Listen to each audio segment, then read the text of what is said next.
શ્રી ગુરુદેવ દત્ત. સંપત્તિ અને સંસાધનો ભેગા કરવા એ મનુષ્યની સહજ પ્રવૃત્તિ છે, પણ તમારી જરૂરિયાત કરતાં વધારે હોય અને તમે જગત સાથે વહેંચો એ દેવ પ્રકૃતિ છે. સમજાય? સંપત્તિ અને સંસાધનોની પ્રાપ્તિ કરવી એ મનુષ્યની સહજ પ્રકૃતિ છે, પણ તમારી જરૂરિયાત કરતાં વધારે હોય ને એને સંસાર સાથે વહેંચે એ મનુષ્યની દેવ પ્રકૃતિ છે. અને જેની આ દેવ પ્રકૃતિ છે એના માટે આ સંસાર અસાર જ ક્યાં? એના માટે જીવતે જીવ જ મુક્તિ છે.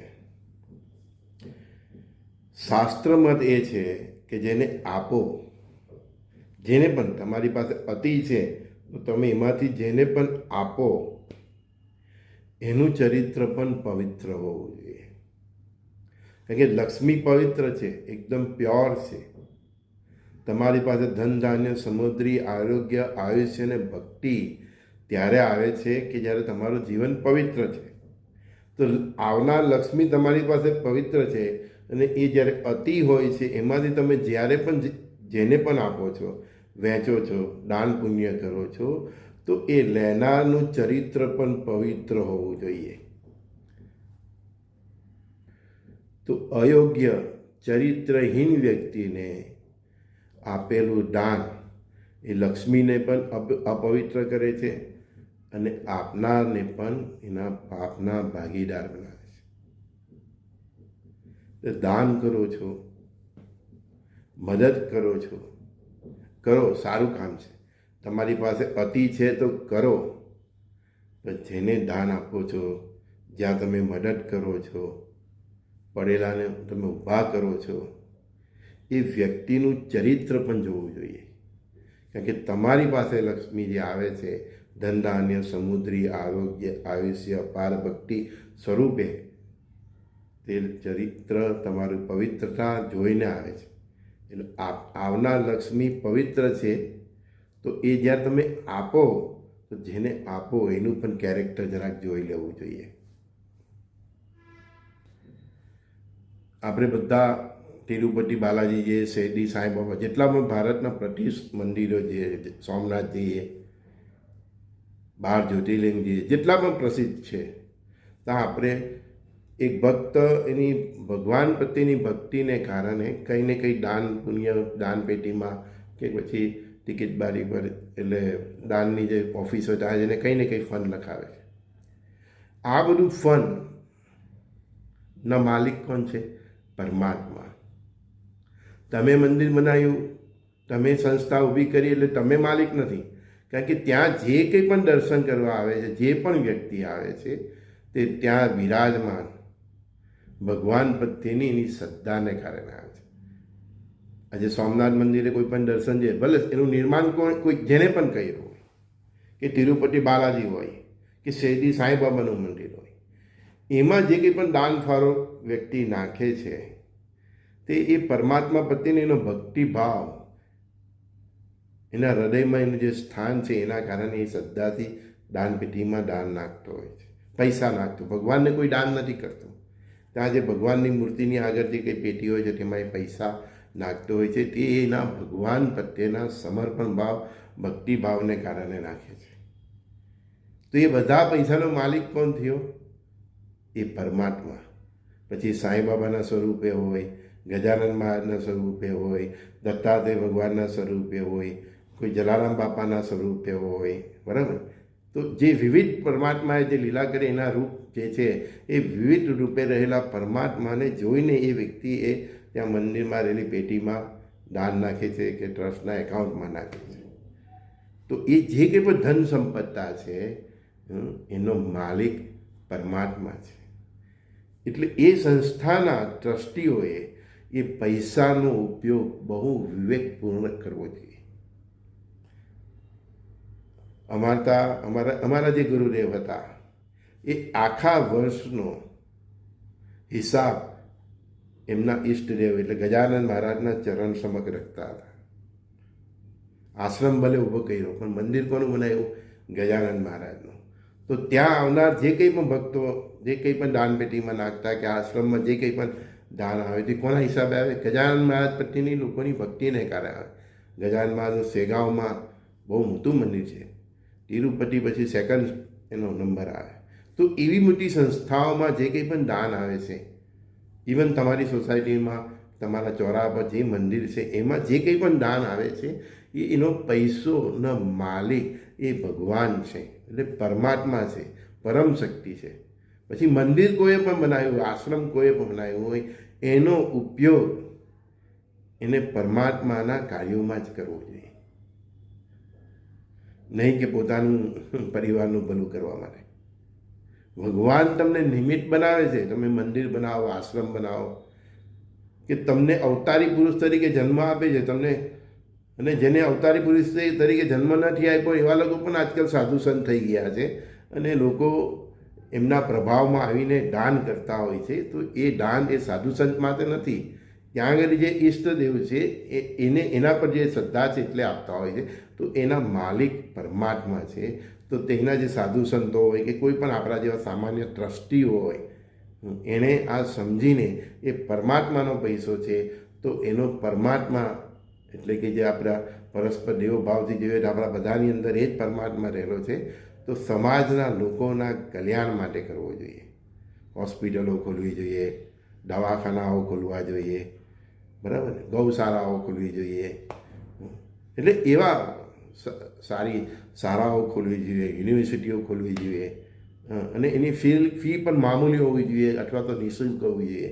અતિ આવે છે તમારી પાસે પરમાત્માના જઈને આવે છે તો અતિ આવે છે તો એની આ અતિ વિશાળ પ્રજાના કલ્યાણ માટે કાર્ય કરવું જોઈએ, એવું પરમાત્માનું સૂચન છે. જ્યારે આ ક્રમ સચવાતો નથી ત્યારે જ બધી મગજમારીઓ ઊભી થાય છે. અને જે પણ વ્યક્તિ આવી સંસ્થાઓમાં દાનપેટીમાં કે એના ટ્રસ્ટના અંદર નાખેલો પૈસો એનો ઉપયોગ પોતાના સ્વાર્થ માટે કરે છે, ચાહે એ પછી ગમે તેટલો તપસ્વી કેમ ન હોય, એનું પતન થાય છે, થાય છે, થાય છે. પછી બધા જ ગ્રહો એની પાછળ લાગી જાય છે. જ્યાં સુધી એ મંદિરમાં, એ ટ્રસ્ટમાં, એ સંસ્થામાં આવેલા લોકોના ભક્તિભાવથી એ ઈષ્ટદેવ પ્રત્યેની, એ જ્યાં જે દેવની મૂર્તિ છે એના પ્રત્યેની શ્રદ્ધાથી જે કંઈ પણ એમાં પૈસો આવે છે ને એ પૈસાનો ઉપયોગ લોકો માટે જ જો કરવામાં આવે છે, ત્યાં સુધી એ સંસ્થા, એના ટ્રસ્ટીઓ કોઈને કોઈ ગ્રહ નડતા નથી, સારાથી પણ નથી નડતી, કે રાહુ શનિની મહાદશા પણ નથી નડતી. પણ જ્યારે એ સંસ્થાના માલિક ટ્રસ્ટીઓએ કે તેના વહીવટ કરતા હોય, તેના એકાઉન્ટના લોકોએ એ સંસ્થાનો ઉપયોગ 1 રૂપિયો પણ પોતાના સ્વાર્થ માટે કરે છે તો એનું પતન થાય છે. ત્યારે બધા ગ્રહ લાગી પડે છે. પછી માણસ વિચાર કરે છે કે આ દુઃખ ક્યાંથી આવ્યું? દુઃખ અહીંયાથી જ આવે છે. આ સૃષ્ટિ, આ બ્રહ્માંડ, આ પૃથ્વી પરના સંસાધનો બધું જ પરમાત્માનું છે. અને જે સરકાર હોય છે એની પણ આ જ જવાબદારી હોય છે. ભારત સરકાર હોય કે અમેરિકાની સરકાર હોય કે યુરોપના કોઈ પણ દેશની સરકાર હોય, સરકાર પાસે આવેલો પૈસો પણ આ રીતે પરમાત્માનો જ પૈસો છે. પબ્લિકના ટેક્સનો હોય કે વિવિધ રીતે સરકારે જે કંઈ પણ એની ખાતામાં આવતા હોય એનો પૈસો, એ પૈસાનો પણ ઉપયોગ પણ એને આ રીતે જ કરવો જોઈએ.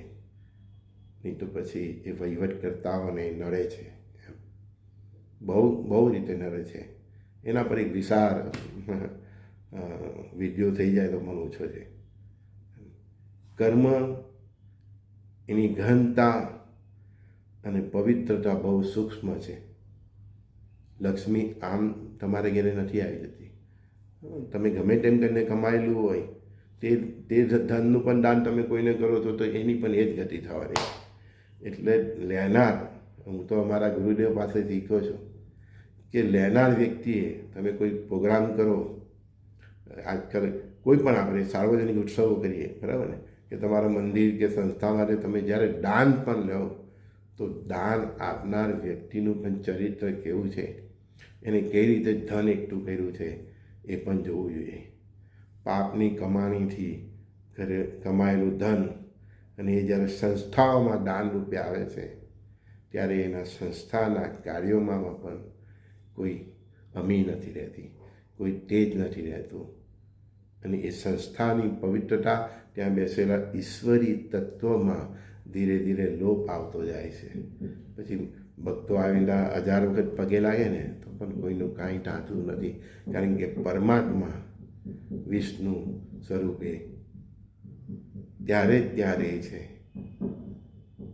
અને ત્યારે જ લક્ષ્મી પણ ત્યાં સુધી જ રહે છે, જો જ્યાં સુધી ત્યાં નારાયણ રહે છે. પરમાત્માનો બીજો શબ્દ જ પવિત્રતા છે, ઇન્સાનિયત છે, માનવતા છે. તમારી કમાણી પણ બહુ આમ તેમના રસ્તાની હોય ને ભાઈ, તો કોઈ મંદિર કે સંસ્થાઓમાં એના દાન નહીં કરો, તમે પણ દોષિત થશો, લેનાર પણ દોષિત થશે. આ બહુ અનુભવની વાત છે, દત્તાત્રેય પરંપરાની વાત છે, આ બહુ સામાન્ય વાત નથી. એટલે આપણી પોતાની કમાણીના સ્ત્રોત પણ કેવા છે એ વિચારીને તમારે દાન પૂરણ કરવું જોઈએ. નહીં તો પછી તમારી ઈચ્છા થાય તો એના બીજા બહુ રસ્તા એવા શોધવા જોઈએ કે જેમાં આપનાર અને લેનાર બંનેને નુકસાન નહીં થાય. બાકી સંસ્થા કે વ્યક્તિનું જીવનમાં જ્યાં સુધી પવિત્રતા છે ત્યાં સુધી લક્ષ્મીનો વાસ છે. પછી તમે એને બ્રહ્મા, વિષ્ણુ, મહેશ કોઈ પણ સ્વરૂપે પૂજો, બજરંગબલીને પૂજો, રામકૃષ્ણ, શંકર, હનુમાન, કોઈ પણ ઈષ્ટદેવને પૂજો, લક્ષ્મીજી ત્યારે જ આવે છે જ્યાં સુધી તમારું જીવન પવિત્ર છે. તમારી કમાણીના સ્ત્રોતથી જે ધન આવે છે તે પણ પવિત્ર છે. 2 માર્ગ છે, એક પવિત્રતાના માર્ગે ભેગું કરેલું ધન અને બીજું અપવિત્રતાના માર્ગે ભેગું કરેલું ધન.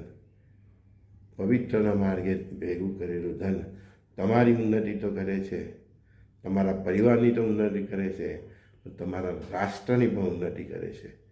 અને અપવિત્રતાથી ભેગું કરેલું ધન તમારો વિનાશ તો કરે છે, તમારા પરિવારનો વિનાશ પણ કરે છે, અને તમારો રાષ્ટ્રનો વિનાશ પણ કરે છે.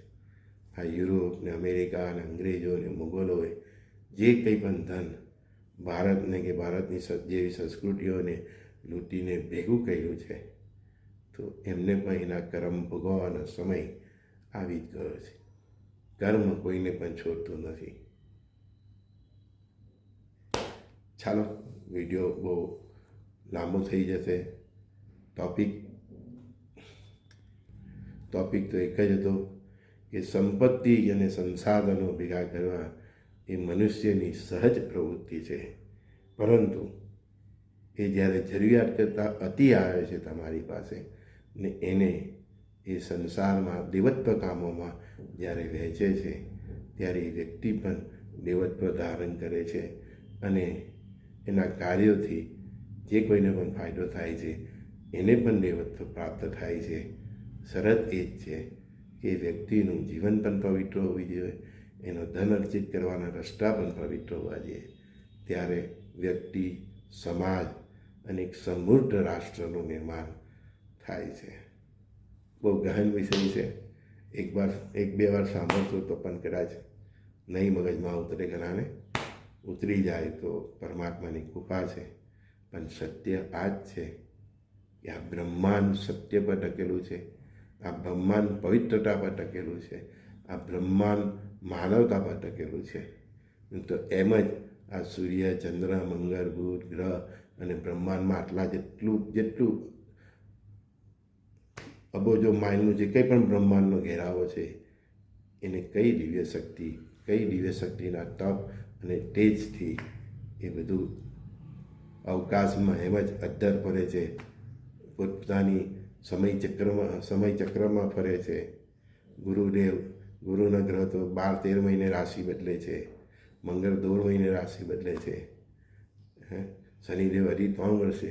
આ બધું જે એમનું રોજ નિત્ય સૂર્યોદય થાય છે અને સૂર્યાસ્ત થાય છે, પંચાંગના અનુસાર જેટલા વાગે લખેલું એટલા વાગે સૂર્યોદય થઈ જાય, એટલા વાગે સૂર્યાસ્ત થઈ જાય.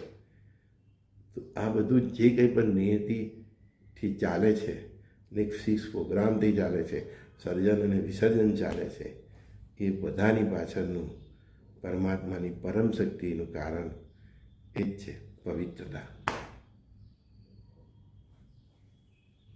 કેટલો શબ્દ સાદો છે હે ને,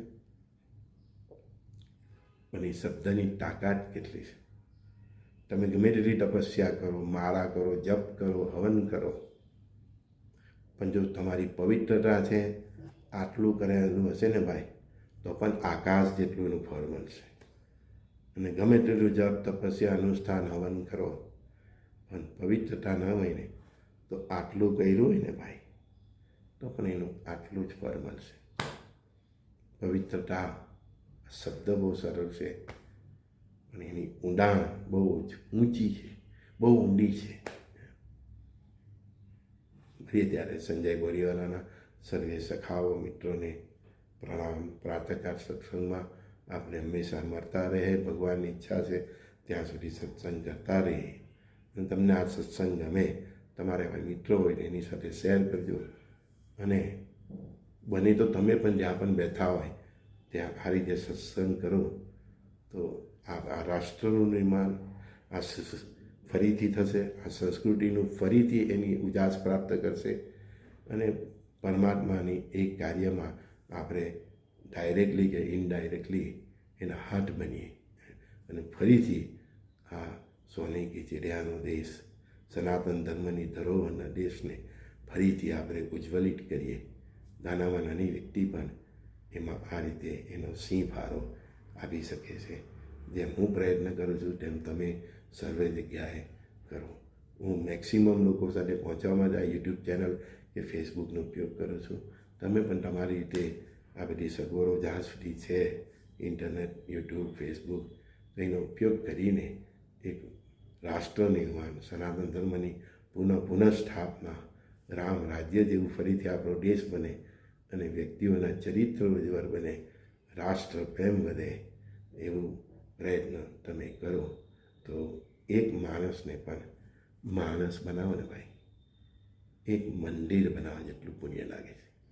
જેની પાસે લાખો કરોડો રૂપિયા નથી ને, તે આ કાર્ય કરીને કરોડો રૂપિયા ખર્ચીને જે પૈસાવાળો માણસ મંદિર બનાવવાનું પુણ્ય મેળવે છે ને, તે જ પુણ્ય, તેટલું જ પુણ્ય કે તેથી અધિક પુણ્ય એક માણસને માણસ બનાવવા માટે જો તમે સફળ થયા તો એટલું જ પુણ્ય છે.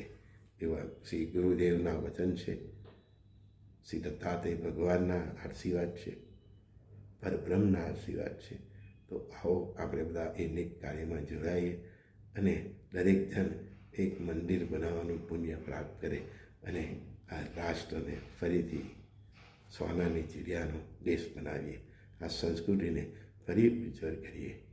એ જ આપણું એક મનુષ્ય તરીકે પરમાત્માએ આપણને જે જન્મ આપ્યો છે, તો આપણું કાર્ય આ જ છે, નહીં કે કેવળ ધન ધાન્ય સમૃદ્ધિ ભેગી કરવા માટે. શ્રી ગુરુદેવ દત્ત.